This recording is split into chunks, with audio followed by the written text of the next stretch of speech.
Louez l'Éternel, vous toutes les nations, célébrez-le, vous tous le peuple, car sa bonté pour nous est grande et sa fidélité dure à toujours. Louez l'Éternel.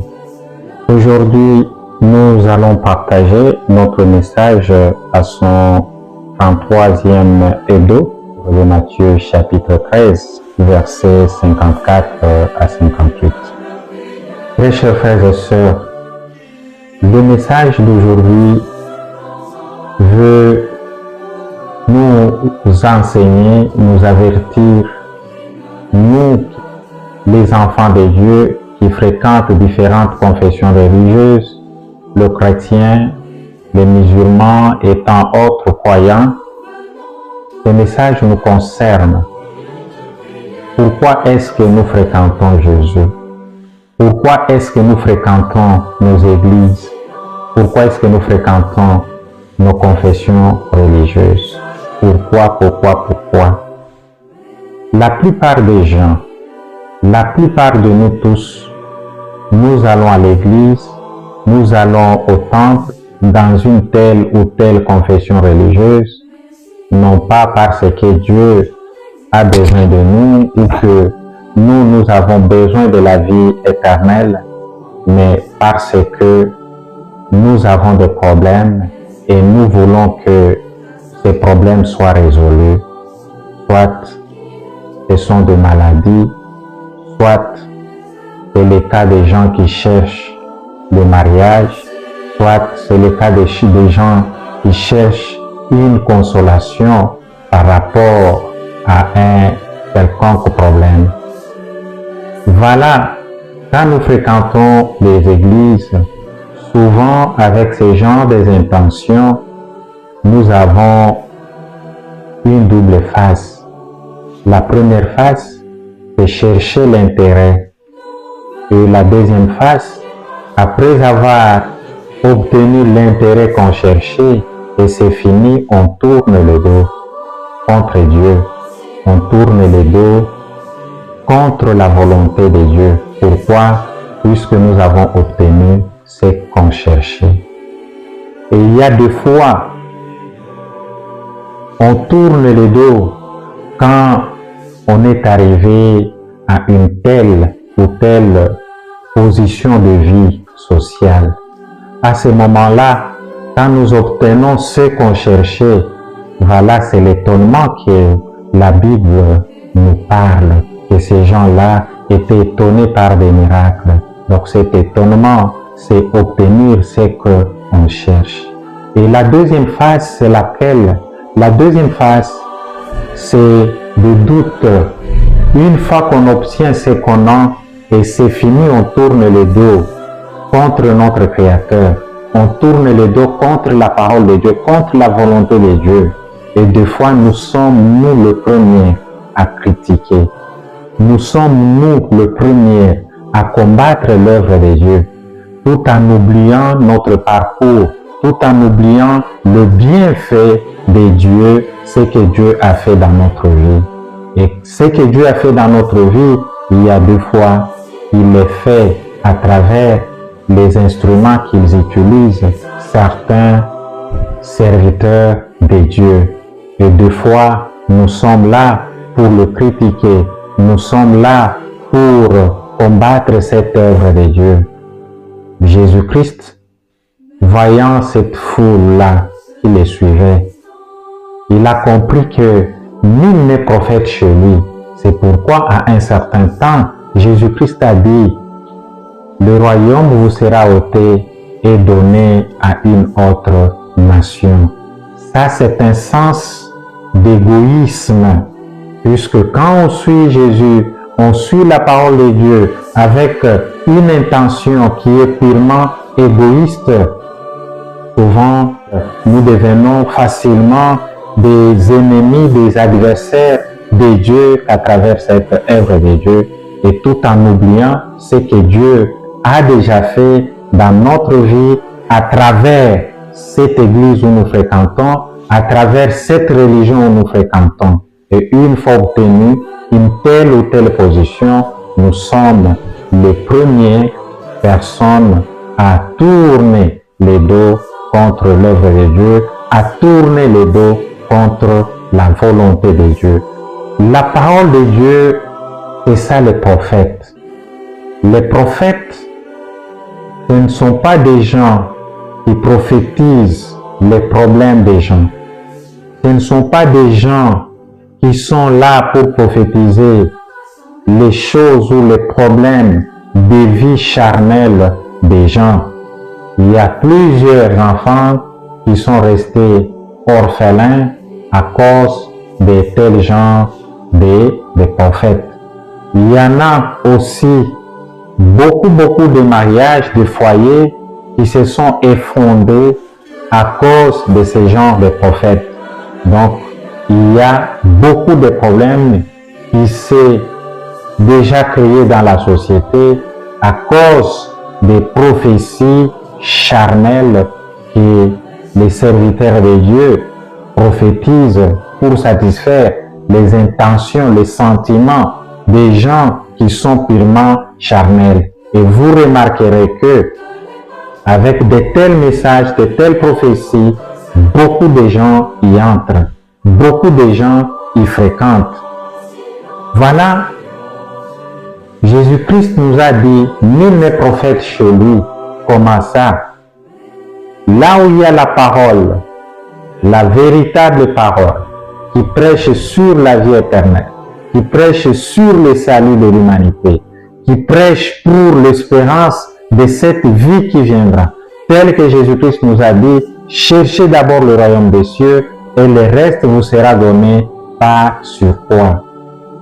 Beaucoup de gens reculent, beaucoup de gens n'aiment pas de tels messages, puisque la sainte volonté de Dieu veut à ce que nous soyons saints, veut à ce que nous soyons purs, veut à ce que nous soyons parfaits, veut à ce que nous soyons bons, veut à ce que nous ayons le salut et qu'on ait l'espérance qu'un jour d'hériter ou d'avoir la vie éternelle qui nous attend après notre vie ici-bas.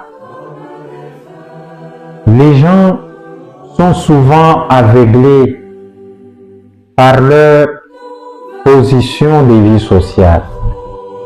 Quand elle est riche, quand elle est belle, elle est forte, elle a un pouvoir, tel c'est un intellectuel, et souvent de telles positions nous trompent, de telles positions nous rendent des ignorants, jusqu'à ce que nous arrivons à conduire Dieu au lieu que Dieu puisse conduire notre vie.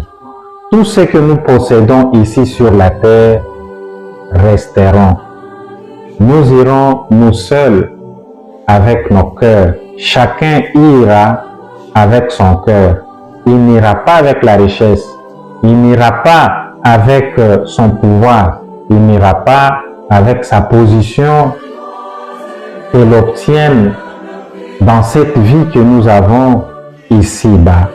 La prophétie, c'est la parole de Dieu. C'est ce qui nous touche, ce qui nous transforme, ce qui vient chez nous, ce qui touche notre vie, ce qui nous interpelle de changer.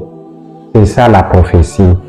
La parole de Dieu qui est une véritable prophétie sur cette humanité, c'est cette parole qui va conduire les gens vers la vie éternelle. Et nul n'est prophète chez soi. Cette parole n'est pas acceptée par la plupart des gens qui se trompent en cherchant la vie charnelle, en cherchant une position de vie stable sur le plan social. La plupart de ces gens-là n'acceptent jamais la vraie parole et cette parole qui est spirituelle. Et la parole spirituelle, c'est la parole qui transforme la vie de chrétiens, qui transforme la vie des gens, qui change notre vie quand on est dans notre ancienne vie, une vie pécheresse, et voilà la parole vient et cette parole nous transforme pour que nous soyons une nouvelle créature devant Dieu. Cette parole a toujours été refoulée. on parle de la parole spirituelle de Dieu. Et cette parole qui nous touche, cette parole qui transforme notre vie, cette parole qui nous vivifie, cette parole qui nous donne la vie. C'est ça la prophétie et c'est ça la vraie prophétie. C'est pourquoi Jésus-Christ a dit, cherchez d'abord le royaume des cieux et le reste vous sera donné par surcroît. En suivant cette parole, même cette vie que nous cherchons, la vie charnelle, elle-même doit venir de soi. En suivant la parole de Dieu qui nous dit d'aimer, si nous aimons, nous cultivons, nous exploitons l'amour en nous dans notre vie, même l'ennemi qui nous combat va fuir, puisque c'est la parole de Dieu qui doit transformer ce monde, c'est la parole de Dieu qui doit transformer notre vie. Dieu veut assez que nous puissions lui donner notre cœur. Dieu veut assez que nous puissions lui offrir notre cœur, puisque c'est en offrant notre cœur à Dieu sincèrement et en suivant sa parole, et nous verrons les exploits de Dieu, que ça soit sur les plans spirituels ou charnels, nous verrons le merveille de Dieu. Dieu aime la simplicité. Dieu aime l'humilité. Dieu opère ses miracles. Dieu bénit charnellement et spirituellement une personne dépendamment de la volonté de Dieu et aussi dépendamment de la foi de quelqu'un. Donc Dieu n'est pas un féticheur. Tout en ayant un cœur dur, on ne parvient pas à explorer la grandeur de Dieu, les miracles de Dieu dans notre vie. Le miracle de Dieu et la bénédiction de Dieu est dans la parole. Et cette bénédiction et le miracle de Dieu qui est dans la parole, c'est quel miracle? C'est quand on reçoit la parole de Dieu et que cette parole de Dieu transforme notre vie. Voilà le miracle, voilà la bénédiction de Dieu. Et si cette parole transforme notre vie et que nous sommes connus par Dieu en tant que ses enfants, c'est ce qui est très important. Et si nous sommes des enfants de Dieu, qu'est-ce que nous pouvons manquer? Qu'est-ce que nous pouvons prier et que Dieu ne peut pas nous les donner? Et si Dieu ne nous les donne pas, il connaît les pourquoi est-ce qu'il ne nous donne pas. Dieu nous aime et il donne à tout un chacun de nous selon son temps. Il donne à tout un chacun de nous selon sa volonté. Mais quand on exploite de doute à nous et directement, on devient des adversaires, on devient des ennemis de Dieu sans toutefois le savoir. Et des fois, ce sont les gens qui ont été ponctuels, qui ont été réguliers. Ce sont les gens qui ont été assidus à l'œuvre de Dieu, qui ont montré leur foi. Et ce sont ces gens-là, quand ils tournent les dos contre Dieu, ils deviennent des éléments très dangereux. Ils deviennent des bombes plus que même des bombes chimiques. Puisque Dieu veut assez que ce monde un jour soit un monde meilleur, Dieu veut assez que ce monde un jour soit un monde qui reflète le royaume de Dieu, un monde de bonté, un monde de paix, un monde d'amour, un monde de justice. On soit reconnaissant envers notre Dieu, on soit reconnaissant envers les gens qui nous aiment, qui nous conseillent, qu'on soit reconnaissant envers les gens que Dieu utilise comme instrument afin de nous parvenir son message. Et son message est celui de transformer ce monde en un monde meilleur. C'est pourquoi Jésus-Christ a dit, il est venu pour annoncer la bonne nouvelle du royaume. C'est la bonne nouvelle de paix, c'est la bonne nouvelle d'amour, c'est la bonne nouvelle de réconciliation, c'est la bonne nouvelle de justice, c'est la bonne nouvelle d'altruisme. La bonne nouvelle, ce n'est pas une nouvelle ou cette nouvelle qui nous oriente vers l'égoïsme.